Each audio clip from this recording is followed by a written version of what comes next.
లోకంలో వాడు ధనవంతుడు, వీడు సంపన్నుడు, అల్లవాడు ఐశ్వర్యవంతుడు ఇట్లా వింటూ ఉంటాం. ధనం మాత్రమే ఉన్నవాడు ధనవంతుడు.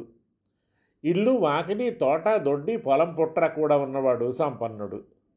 ధన సంపదలతో పాటు పలుకుబడి, ఐశ్వర్యం కూడా కలిగినవాడు ఐశ్వర్యవంతుడు.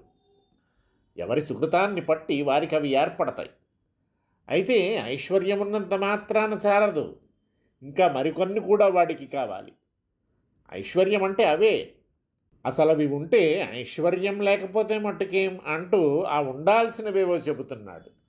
ఆరోగ్యం విద్వత్తా సజ్జన మైత్రీ మహాకురే జన్మ స్వాధీనత చ పుంసాం మహదైశ్వర్యం వినాప్యర్థై.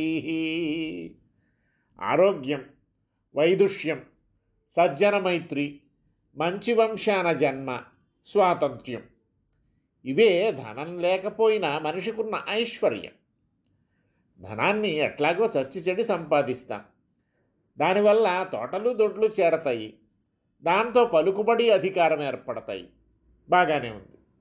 కానీ 4 అడుగులు నడవలేడు, 4 పలుకులు పలకలేడు, 4 మెతుకులు కొరకలేడు.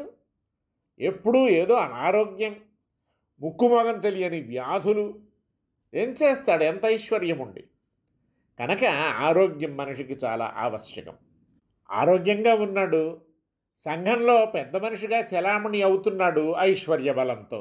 సభలంటారు, సన్మానాలంటారు, జనం రమ్మంటారు, వెళ్ళమంటుంది అహంకారం. వెళ్ళి నోరు వెళ్ళబెడతావా? వద్దు అంటుంది సంస్కారం. కానీ ఆగిపోడు. తీరా వెళ్ళాక సందర్భోచితంగా 4 మొక్కలు పలకొద్దు. ఇట్లాంటి వాటిలో నెగ్గుకు రావడానికి ఎంత విషయ పరిజ్ఞానం కావాలి, ఎంత లోకజ్ఞత కావాలి.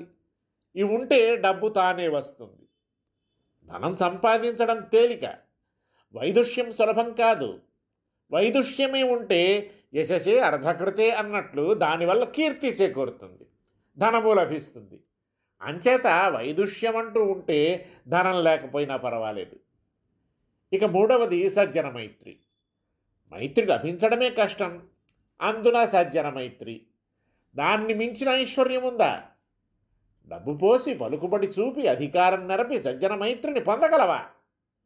సజ్జన మైత్రి సకలార్థ సాధకం. ధనం లేకపోతే ఏం? ఇది చాలు నిన్ను ఆదుకోవడానికి.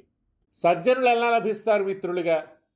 నువ్వు సత్సంప్రదాయ కుటుంబంలోంచి వచ్చిన వాడివైతే తాముగానే వారు నీ దరి చేరతారు. నీ ఐశ్వర్యం చూసి రారు సజ్జనులు, మరి నీ ఆభిజాత్యం చూసి వస్తారు. కనుక ధనముంటే సద్వంశ జన్మస్పృహణీయం. ఇన్ని ఉన్నా బతుకు పరాధీనమైతే అంతకంటే నరకం మరొకటి లేదు. స్వాతంత్ర్యం ఉండాలి, ఇది సర్వవిధాలుగానూ ఉండాలి. విడివిడిగా ఇవి 5. ఈ 5 కనుక మనిషికి లభిస్తే డబ్బు లేకపోతే మట్టుకే, ఐశ్వర్యం ఉండి ఇవి కూడా ఉన్నాయి, కావలసినదేముంది? ఐశ్వర్యం లేకపోయినా ఇవి ఉన్నాయి, నష్టమేం లేదు. ఐశ్వర్యం ఉన్నా ఇవి లేవు, ఆ ఐశ్వర్యం కొరగానిది.